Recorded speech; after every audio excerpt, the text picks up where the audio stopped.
Like I said before, my job is to save lives, and so I didn't make anything of the tattoo. For that, all I know, the tattoo could have been something for, a motorcycle. Okay. What happened as far as the resuscitation part? Did you have to use a defibrillator? Did you do CPR? Yeah, no. I mean, I did CPR. You actually used the defibrillator and CPR, and he became conscious. But I mean, that's my job. That's a part of what I do. Mr. Serrano, how big is this tattoo? Runs across my whole chest. Is it like this big? It's about small? this big. Okay, all right. And it just says DNR. Yes, in capital letters. Capital letters, DNR. And you said that you didn't know what DNR meant. No, sir.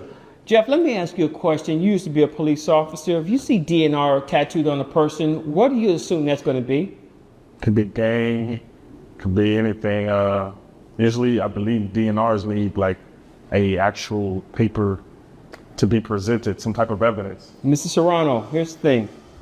I don't know if you're aware of this or not, but I'm still affiliated with the Mango Park Police Department. I still work as a police officer with that department. And if I saw DNR, I would not know what DNR is.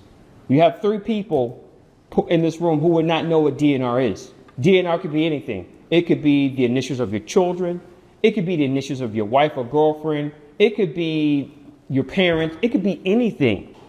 There's nothing that stipulates that it means do not resuscitate. Even if you had do not resuscitate written on your chest, on a tattoo, that still does not grant the authority of this gentleman reneging on his responsibility as an EMT. If you want to do not resuscitate to be honored, you have to go to court for that. There has to be a court order.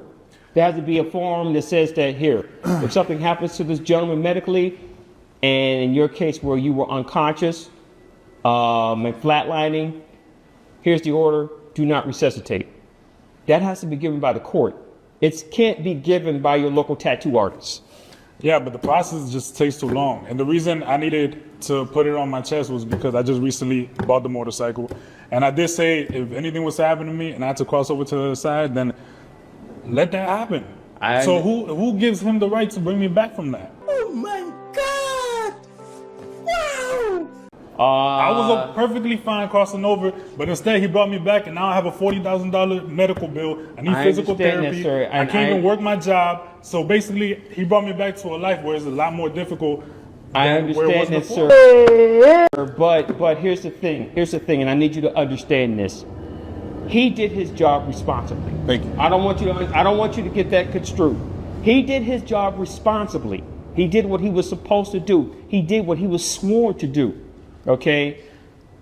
You want to hold him accountable because you didn't want to go through the process of getting a do not resuscitate order. That's not his fault.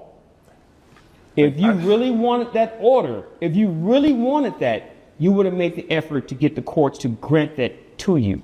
Now, I don't know what type of lifestyle you live where you think that, hey, something may happen to me. Let me get this order just in case. You're a young man. I don't know why you feel that you're going to be in a position at such a young age that you need that order. And I understand that you said that, hey, I have a motorcycle, something may happen to me. Something may happen to you walking across the street, okay? Walking your doggy. That may happen. But no one gets a DNR for that, okay? Now, I'm not trying to tell you need to be more hopeful, more happy. I'm not going to say that. I'm not you. I don't know what's going on in your personal life. But you can't put your lack of effort to get that notice on this gentleman who was doing his job responsibly. Like I said, getting a DNR, do not resuscitate tattoo on your body does not fly in this courtroom. It won't fly in any courtroom in the United States. So your request for him to pay your medical bills, the $40,000 in medical bills and the $25,000 in pain and suffering, we're going to dismiss that. Now, you mentioned something earlier. You can't pay half? At least? No, sir. That part is over. It's dismissed. But you did say something earlier that did cause me some concern. It was a hit and run accident. Okay, at this moment, you do not know who's responsible for that. No, the police is still investigating, and I feel justice has not been served. Sir, as I've told you, even here, feel like it still hasn't been served. Sir, please. As I've told you earlier, I'm still affiliated with the Mango Park Police Department. Okay, I'm a captain within the Menlo Park Police Department. I will get in contact with the investigators of our traffic division to find out where this case is going. They're very good, okay? They're very good at fighting stuff. I can't guarantee that they will find the person who caused your accident. I would never guarantee that. But they will work hard to find that person. And once that person is found, I can guarantee you then that that person will pay for your medical bills, your pain and suffering, and they will go to jail for what they've done to me.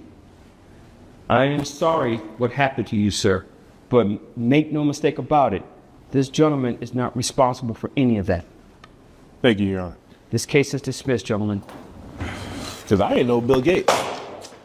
Man, you can't pay half at least. No.